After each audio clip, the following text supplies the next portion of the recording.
I was very lost and very alone, and I was like on like day 6 or something of being lost. I don't remember. No, it wasn't that long of a solo. But I was lost and I was scared. And I was in a hammock. How did you get lost? Well, as soon as you leave the river, like you could literally walk 15 feet and then be like, I'm just going to come right back. And the jungle will like Blair Witch you. Because it's all green. So you just like think you know what you're doing. Just last week, I took people, I wanted to cross from one trail to another trail. And I was like, I'm a guide, I can do this. And I came back out on the same trail like a half hour later. And I was like, yep, that's what I meant to do. Let's go. And like, it happens to JJ all the time. Really? You cannot find your way in the jungle. Do you use a compass? Don't use a compass. Why not? Because actually, apparently some of the iron content and some of the saps in the trees pulls the needle. It doesn't work really well. Like, even the trees are trying to trick you.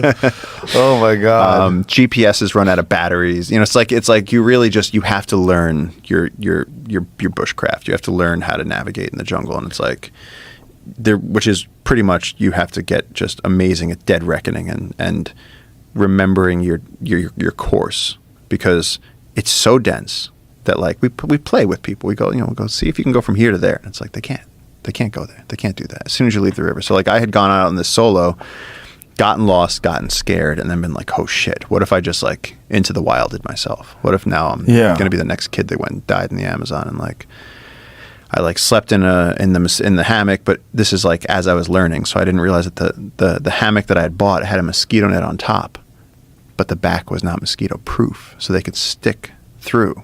So my back was being destroyed by mosquitoes as I'm trying to sleep. And like a couple of nights of that. And so I finally fall asleep and I wake up in the middle of the night and I hear breathing right next to my face. And I like wanted to turn my headlamp on and I just hear like right here. Like I could feel her breath. And I was like 6 inches away from a jaguar's face. And she just like, and then left. And she just came in. She wanted to see what that was. She was like, you're not going to move. That's what you're not going to do. She growled like right into my ear. And then later on. But that one's cute though. That's a cute picture. That's a cute jag. Wow. And they vary in colors and the spots and everything, right? Like some of them are much darker.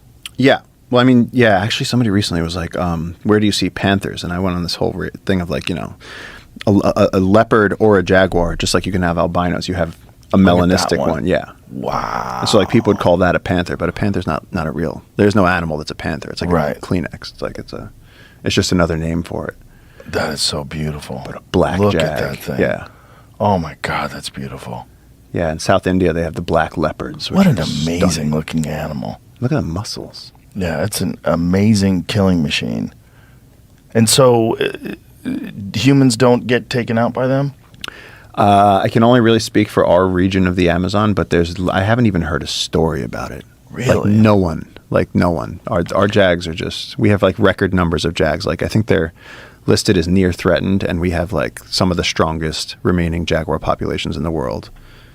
It's incredible. And you barely see them. We barely see them. The last one I saw was 2 years ago. And some people like go their whole lives without seeing them. Really? Yeah. Well, because people walk off into the jungle and they don't realize. People, it's so funny living in the wild and seeing people show up there. And it's like people come and they're like, they smell like shampoo and cologne and bug spray and deodorant. And they're just like, if to an animal that has such better senses than we do, they might as well just have like sirens on them. And like you are this shiny, glittering foghorn of attention in the jungle. And like every animal is going to run away from you. And so people are always like, how come you go out and you see so much stuff? And it's like, I only shower in the river.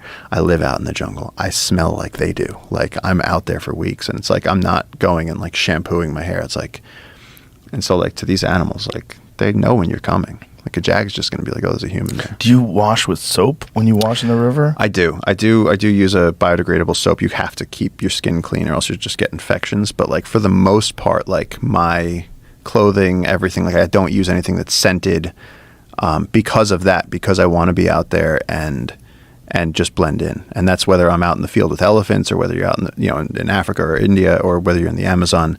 I want to be sort of like included. I want to blend in. And so like not that long ago, I was checking a camera trap and I thought it was a we had students at our research station at the time, and I heard like the leaves going like, and it was like September, so the jungle was dry. And I turned around and I was going to scare this person because I was going to be like, who walks that loud in the jungle? Like, you have no respect. And I turned around with my finger up, and this jag walked right by me on the trail and just went, what's up? And just kept walking. And I was like, finger up. And I was like, okay. Oh, Lord. But I took that as good because at least I was, my like scent trail was so that he didn't know I was there. I could see it on his face. He didn't care. He was like, hey. But I mean, he was 6 feet away. He didn't even break his stride. He just walked by me and was like, yo, what's up?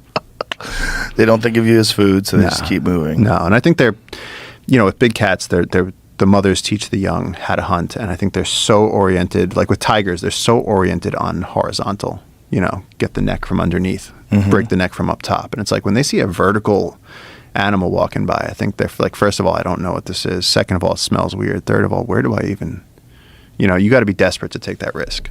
I don't think that lions are a different story, but with jags, with tigers, with leopards, I've never ever felt any fear being around a jaguar, like any fear. I don't even take pictures of them. I just enjoy it. Wow. I let other people take pictures. If I'm with people, I'll let them take pictures, but I will not lift my camera for a jag. I'll just stand there and just take it in. Yeah.